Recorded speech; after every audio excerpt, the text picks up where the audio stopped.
ठिनठिनाना, बुदबुदाना, बड़बड़ाना, थपथपाना, झपटना, निगलना, गटकना, खर्राटे लेना, जम्हाई लेना।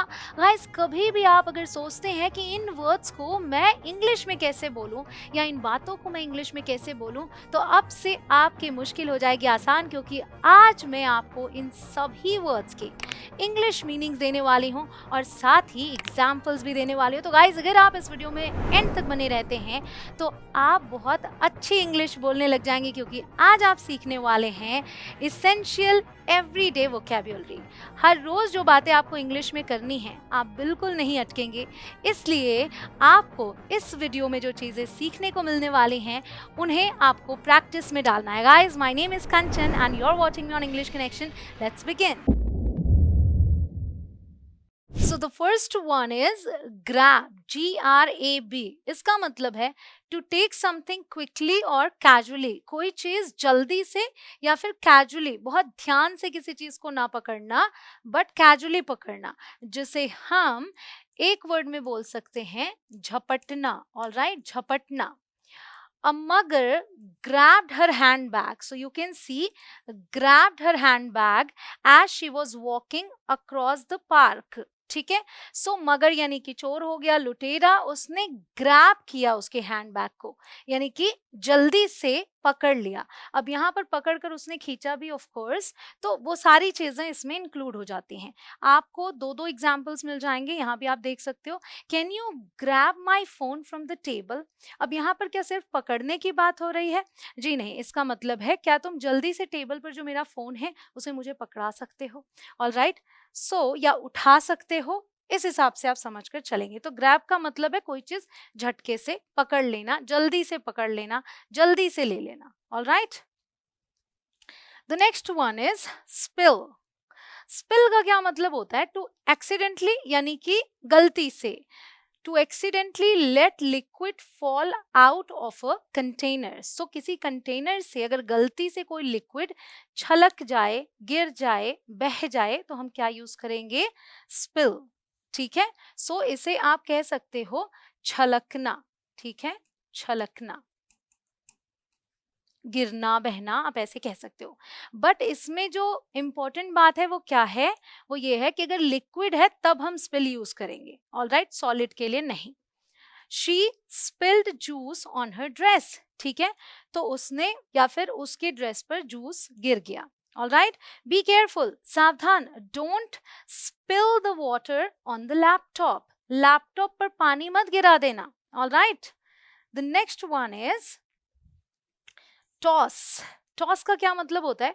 टू थ्रो समथिंग लाइटली और केयरलेसली। कोई चीज हल्के से उछाल कर फेंकना। कोई चीज अगर आप झटके से फेंकते हैं, जोर से फेंकते हैं, तो थ्रो यूज करेंगे, लेकिन हल्के से उछाल कर, कोई चीज ऐसे उछाल के आप रख देते हैं कहीं पे, तो वहां पर आप यूज करेंगे toss. So he tossed the keys on to the sofa. सोफे पर आप बाहर से आए, चाबी हाथ में, अपने सोफे पे हल्के से ऐसे उछाल के फेंक दिया, तो वहां आप टॉस यूज करेंगे, थ्रो नहीं यूज करेंगे। थ्रो का मतलब तो जोर से फेंकना और फिर किसी को चोट भी लग सकती है। ऑलराइट, सो टॉस हम एक चीज के लिए बहुत ज्यादा, बहुत ही कॉमनली यूज करते हैं, जो कि है कॉइन। क्या है? Coin. Let's toss to see who will go first. So जब हम कहते हैं लेट्स टॉस, तो उसमें हमें ये जरूरी नहीं है कि हम बोले लेट्स टॉस अ कॉइन, वो अंडरस्टूड है। ऑलराइट, सो लेट्स टॉस यानी कि चलो एक सिक्का उछाल कर हम ये तय करते हैं to see who will go first, कि कौन पहले चलेगा, किसकी बारी पहले आएगी। गेम्स में हम ये चीज अक्सर करते हैं। ऑलराइट, अच्छा, you can see the image over here, tossing, जो कि हम ऐसे टॉस करते हैं।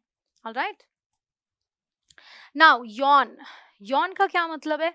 अच्छा, डेली यूज होते हैं ये वर्ब्स। ऑलराइट, यॉन मतलब to open your mouth wide, all right, as you can see here, when feeling sleepy, जब आपको नींद आ रही हो या फिर जब आप बोर हो रहे हो। तो जैसे इस बच्ची को नींद आ रही है और ये बोर हो रही हैं। ऑल राइट, सो इसे हम कह सकते हैं उबासी लेना। क्या कह सकते हैं? उबासी लेना या फिर जम्हाई लेना। ठीक है, that is also a way. She yawned in the middle of the lecture। उसे लेक्चर के बीच में उबासी आ गई। ठीक है, I can't stop yawning। मेरी मतलब जम्हाई बंद नहीं हो रही है, उबासी आना बंद नहीं हो रही है। I need some sleep। मुझे थोड़ा सोने की जरूरत है, मुझे सोने जाना चाहिए या मुझे नींद की जरूरत है, समथिंग लाइक दैट। फिर हम आ गए यहाँ पर जो कि है स्निफ। क्या है? स्निफ। स्निफ का मतलब होता है टू क्विकली स्मेल समथिंग। जब आप कोई चीज सूंघते हैं, सूंघ कर देखते हैं, ठीक है, जल्दी से कुछ सूंघना। He sniffed the milk to check if it had gone bad. All right, so go bad, कोई फूड के लिए अगर हम गो बैड यूज करते हैं मतलब खराब हो जाना। ऑल राइट, सो उसने मिल्क को सूंघ कर देखा कि कहीं मिल्क खराब तो नहीं हो गया है। ऑल राइट, सो स्निफ हम सूंघने के लिए यूज करते हैं। You can see here, do you sniff food before eating it too? मतलब कि क्या तुम भी खाने से पहले खाने को सूंघ कर देखते हो? गाइज, अगर आपको वीडियो पसंद आ रही हो तो वीडियो को लाइक जरूर करें, अपने फ्रेंड्स और फैमिली के साथ इसे शेयर जरूर करें, क्योंकि ये सारे वोकैब्स ऐसे हैं जो हर कोई डेली यूज कर सकता है और अपनी इंग्लिश को बहुत इंप्रूव कर सकता है। ऑलराइट, गल्प। गल्प का मतलब होता है टू स्वॉलो समथिंग क्विकली, कोई चीज जल्दी जल्दी निगल जाना। सो निगलना या गटकना आप हिंदी में बोल सकते हैं, ठीक है, निगलना या गटकना, गल्प। All right, he gulped down his water after the workout. व्यायाम करने के बाद उसने जल्दी जल्दी पानी गटक लिया। Why are you gulping your drink so fast? तुम पानी इतनी जल्दी जल्दी क्यों पी रहे हो या गटक रहे हो? All right, the next one is shrug. ये बहुत ही इंटरेस्टिंग लगता है मुझे। श्रग हम कब यूज करते हैं? To lift your shoulders slightly, अपने कंधों को हल्का सा उठाना, जिसे हम कहते हैं कंधे उचकाना। जब आपको कुछ पता ना हो, कोई पूछे do you know about this, I don't no, ऐसे आप बोलते हैं, तो वहां पर हम श्रग का यूज करते हैं। व्हेन यू डोंट नो और don't care. She shrugged when asked about the missing book. जब उससे खोई हुई किताब के बारे में पूछा गया तो उसने कंधे उचका दिए। She shrugged. In reply to their questions, उनके सवालों के जवाब में, शी जस्ट श्रग्ड, उसने बस कंधे उचका दिए, मतलब उसने कोई जवाब नहीं दिया। Alright, the next one is stare. Stare का मतलब होता है to look at something for a long time, किसी चीज को देर तक देखना। तो जब हम देर तक कोई चीज देखते हैं तो उसे हम क्या बोलते हैं? घूरना। क्या बोलते हैं? घूरना। ऑल राइट, सो स्टेयर मतलब घूरना। ही स्टेयर्ड एट द फोन, वो फोन को घूर रहा था। वेटिंग फॉर अ मैसेज, क्योंकि वो एक मैसेज का इंतजार कर रहा था।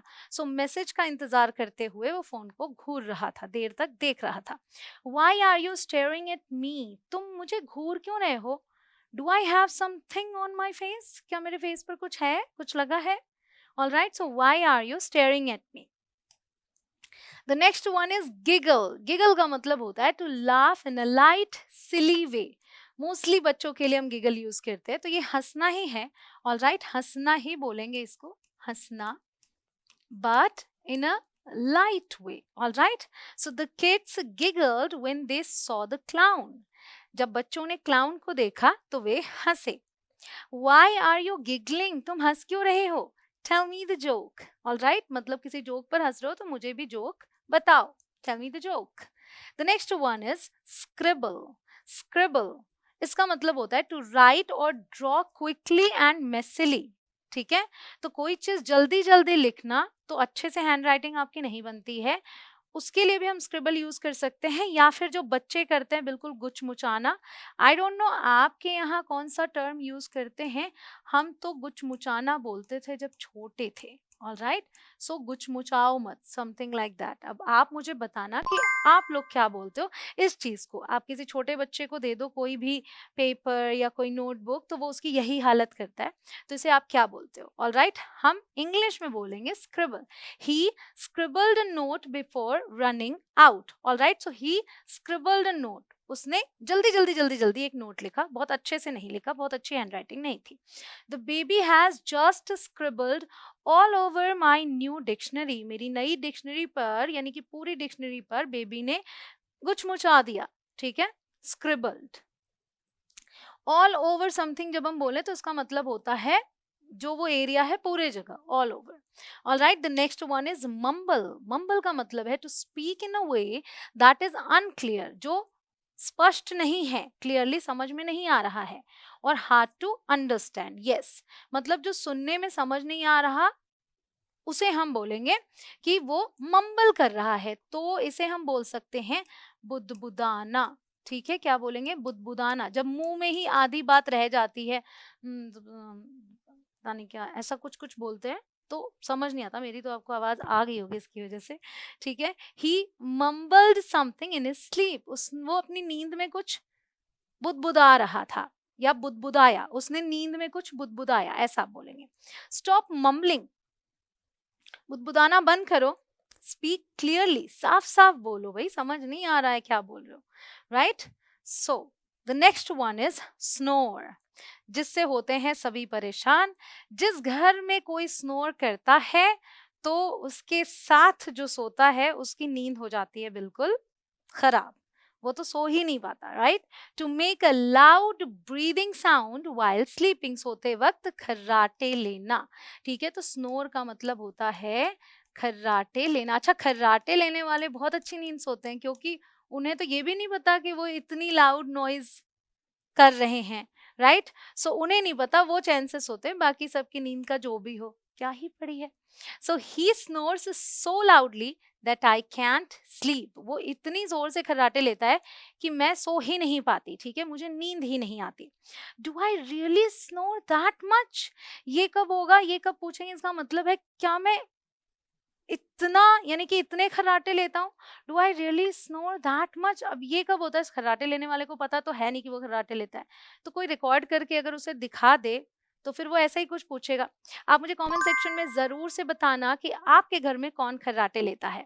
एंड यस गाइस, अगर आपको ऐसी वीडियोस और चाहिए तो आप कमेंट सेक्शन में लिख सकते हैं दिल मांगे मोर। आपको अगली वीडियो कौन से टॉपिक पर चाहिए वो भी आप कमेंट्स में मुझे बता सकते हैं। The next verb is grumble, इसका मतलब होता है to complain in a low voice, मतलब धीमी धीमी आवाज में, धीरे धीरे धीरे धीरे, लेकिन कंप्लेन करना, शिकायत करना। तो उसे वन वर्ड में हम क्या कहेंगे, हम बोलेंगे भुनभुनाना। क्या बोलेंगे? भुनभुनाना। ऑलराइट, तो जब भी कभी आपको बोलना हो कि कोई भुनभुना रहा था तो आप बोलेंगे someone was grumbling. Alright, he grumbled about having to wake up early. किसी को जल्दी उठा दो, जिसे सोना पसंद है, तो वो भुनभुनाएगा ही, राइट। सो जल्दी, having to wake up early, यानी जल्दी उठने की वजह से किसी ने उसको जल्दी उठाया तो वो भुनभुना रहा था या वो भुनभुनाया। Stop grumbling and just do it, भुनभुनाना बंद करो और करो इसे, ठीक है। The next one is sneeze, to suddenly blow air out of your nose and mouth, मतलब छींकना, राइट। सो छींकने के लिए हम क्या यूज करते हैं? Sneeze. She sneezed because of the dust. धूल के कारण उसे छींक आ गई। Bless you, ये हम कब बोलते हैं? Bless you हम बोलते हैं जब कोई स्नीज करता है, जब कोई छींक दे तो कहा जाता है कि bless you बोलना चाहिए, ठीक है। So bless you, that was a loud sneeze, ठीक है, बहुत जोर से छींका तुमने। The next one is blink. Blink का मतलब होता है to quickly close and open your eyes like this, blinking, ठीक है। So that is called blinking. She blinked in surprise when she saw the gift. जब उसने गिफ्ट देखा तो सरप्राइज में उसने eyes blink की, ऑलराइट। सो जैसे हम सरप्राइज कुछ देखते हैं तो ऐसा करते हैं, तो वो चीज, ठीक है। Did you see that or did you blink and miss it? तुमने वो देखा या फिर तुमने ब्लिंक किया और उसे मिस कर दिया, क्योंकि थोड़ी देर के लिए भी जब हम अपनी आंखें बंद करते हैं तो कोई सडन मूवमेंट है तो हम नहीं देख पाते हैं, ऑलराइट। सो इसे हम क्या बोलेंगे? इसे हम बोलेंगे आंखें झपकाना, ठीक है, आंखें झपकाना। ऑलराइट, आई होप आपको ये वीडियो बहुत पसंद आ रही हो। एंड अगर आप चैनल पर नए हो, अभी तक सब्सक्राइब ना किया हो, आप चाहते हैं ऐसी वीडियोस आप आगे भी देख पाएं, तो सब्सक्राइब करके बेल आइकॉन को जरूर हिट करें, सारी नोटिफिकेशंस आपको मिल जाएंगी। Now we are talking about nod. Nod का क्या मतलब होता है? To move your head up and down to show agreement. जब आप बोलते हो हाँ, तो हाँ मुंह से भी बोलते हो और ये भी आप करते हो, राइट। तो ये होता है नॉडिंग, जब आप सिर को अपने ऊपर नीचे करके अग्रीमेंट शो करते हो कि हाँ भाई मैं सहमत हूँ। हाँ, she nodded when asked if she wanted T. जब उसे पूछा गया कि टी चाहिए तो उसने हाँ में सिर हिलाया, alright. Just not if you agree with me, ठीक है, अगर आप मुझसे सहमत हैं तो बस सिर हिला दीजिए हाँ में। ऑलराइट, सो हाँ में सिर हिलाना हम इसे बोल सकते हैं, क्या बोल सकते हैं, हाँ में सिर हिलाना, ठीक है,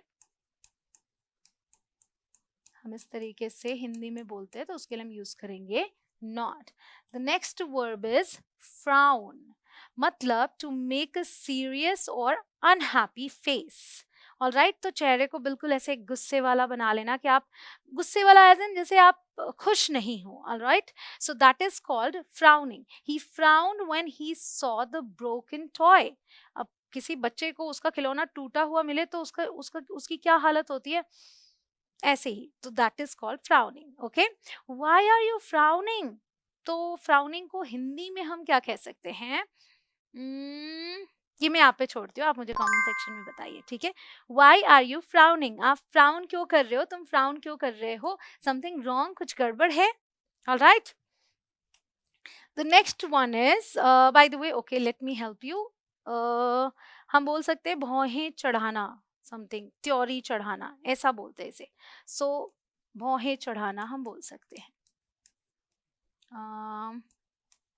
ऐसा कुछ, भौहें चढ़ाना, ठीक है, आईब्राउज, ऐसा। The next one is whistle, whistle to make a sound by blowing air through your lips, तो सीटी बजाना। All right, that is called whistling. He whistled his favorite tune while walking. So टहलते हुए, ठीक है, टहलते समय वो अपना फेवरेट ट्यून सीटी बजाते हुए, जैसे सीटी, I don't know how to whistle actually, वरना मैं आपको करके दिखा देती। आई नो आप सभी जानते हैं कि हम विसल करते हुए, सीटी बजाते हुए कोई भी ट्यून गुनगुना सकते हैं, काइंड ऑफ आवाज निकाल सकते हैं उसकी। So can you whistle that song again, तो कोई गाना हम उस तरीके से गा सकते हैं। ऑलराइट, मैं आपको एक छोटी सी क्लिप यहाँ पर दिखा देती हूँ।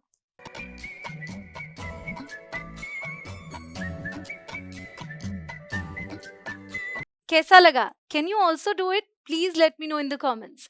अब हम आगे बढ़ते हैं, हमारा नेक्स्ट वर्ब है मोन। मोन का मतलब है to make a sound to show pain, all right, discomfort और complaint.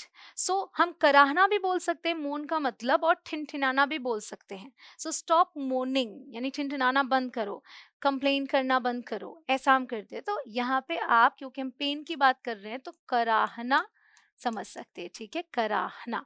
She moaned after a long workout, ठीक है, काफी देर तक वर्कआउट करने के बाद वो करा रही थी, दर्द होने लगता है, right. Stop moaning and just get up, ठिनठिनाना बंद करो या कराना बंद करो और उठो, ठीक है। गेट अप मतलब उठो, अगर बैठे हुए हो तो उठो। नाउ साई, साई का मतलब होता है to take a deep breath, गहरी सांस लेना, टू शो टायर्डनेस और रिलीफ, ठीक है, गहरी सांस लेना, ऐसा।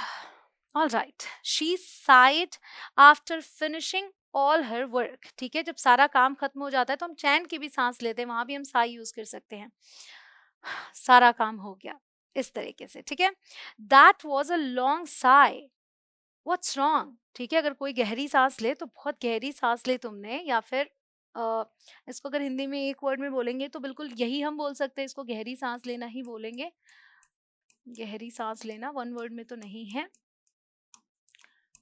गहरी सांस लेना, तो व्हाट्स रॉन्ग पूछा गया, क्योंकि देखो दो चीजें हैं, एज आई सेड कि रिलीफ के लिए भी एंड टायर्डनेस के लिए भी। तो अगर बहुत थक गए थे तो लिया, तो बोला कि बहुत लंबी गहरी सांस ली तुमने, व्हाट्स रॉन्ग, क्या बात है, ठीक है।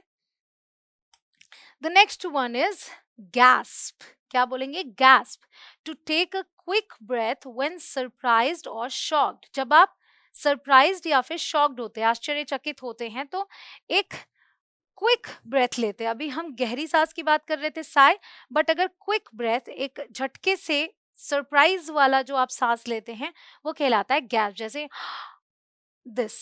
All right, so you can see here, she gasped when she saw the surprise gift, जब उसने सरप्राइज गिफ्ट देखा तो ऐसा खुशी वाला, एंड शॉक में ऐसा रहेगा, ठीक है, बट दोनों को हम गैस्प बोल सकते हैं। डिड यू जस्ट गैस्प, क्या तुमने अभी अभी, गैस्प को भी हम हिंदी में शायद ही बयां कर पाए, ठीक है, तो डिड यू जस्ट गैस्प, क्या तुमने अभी अभी इसको कैसे बोलेंगे, क्विक ब्रेथ, ये मैं यहाँ पे छोड़ती हूँ, ये प्लीज मुझे कमेंट सेक्शन में बताना अगर कुछ मिल जाए तो, व्हाट हैपेंड मतलब क्या हुआ। ऑलराइट, सो ऐसे सरप्राइज्ड हो गए और उस तरीके से सांस ले। फिर अब है पैट। पैट का मतलब होता है टू टच और tap lightly with your hand. So किसी पेट को आप दुलारते हैं तो वहां भी आप पैट यूज कर सकते हैं, या फिर ऐसे आप करते हैं तो भी आप पैट यूज कर सकते हैं। She पैटेड the dog on its head, ठीक है, उसने डॉग के ऊपर हाथ फेरा, दुलार किया, समथिंग लाइक दैट, ठीक है। Don't worry, pat on the back, you did great. So pat on the back is a phrase, ये पूरा का पूरा ये pat on the back एक phrase हुआ जब आप किसी की सराहना करते हैं, प्रशंसा करते हैं तो बोल सकते हैं। So pat on the back आप तभी करते हैं, थपथपाते हैं जब कोई कुछ अच्छा करता है, राइट? तो ये वो चीज हो गई। I hope you understand this. So थपथपाना हम इसे बोल सकते हैं, ऑफ कोर्स, थपथपाना, ठीक है, हल्के हल्के थपथपाना। The next one is tap. इसका मतलब होता है to lightly hit something, usually with fingers. तो इसे भी आप थपथपाना बोल पाएंगे, ठीक है, थपथपाना। But as I said, usually with fingers, ऐसा मैंने नहीं कहा ऑलवेज, आमतौर पर फिंगर्स से, उसके अलावा भी आप एग्जाम्पल्स में देखेंगे। He tapped his fingers on the table impatiently. Impatiently मतलब पेशेंटली यानी धैर्य से, लेकिन इम्पेशेंटली जब धैर्य नहीं हो रहा है किसी को, तो आप क्या करते हो, आप बैठे हो, मान लो आप किसी का वेट कर रहे हो, या फिर इंटरव्यू में जाना है और इंटरव्यू के पहले ज्यादातर लोग नर्वस होते हैं तो ऐसे ऐसे ऐसे ऐसे कुछ कुछ कुछ कुछ कुछ कुछ करते रहते हैं, राइट, फिंगर्स से। उसके अलावा, why are you tapping your foot, तुम अपना पैर क्यों थपथपा रहे हो, नर्वस नर्वस हो क्या? तो हम नर्वसनेस में पैर भी करते हैं, अभी मैं कर रही हूँ बट वो आपको दिख नहीं रहा है, तो वो दिख भी नहीं पाएगा। सो गाइस, इस तरीके से आज आपने जो वोकैब सीखे हैं, इन्हें प्रैक्टिस में लेकर आइए, यानी कि आपको इन सभी वर्ब्स के साथ अपने सेंटेंसेस फॉर्म करने और मुझे कमेंट सेक्शन में बताना है। आई होप आपको ये सभी वोकैब्स बहुत पसंद आए हों। अब जल्दी से इस वीडियो को लाइक और अपने फ्रेंड्स के साथ शेयर कर दें। मैं मिलती हूँ आपसे अगले वीडियो में। जय हिंद।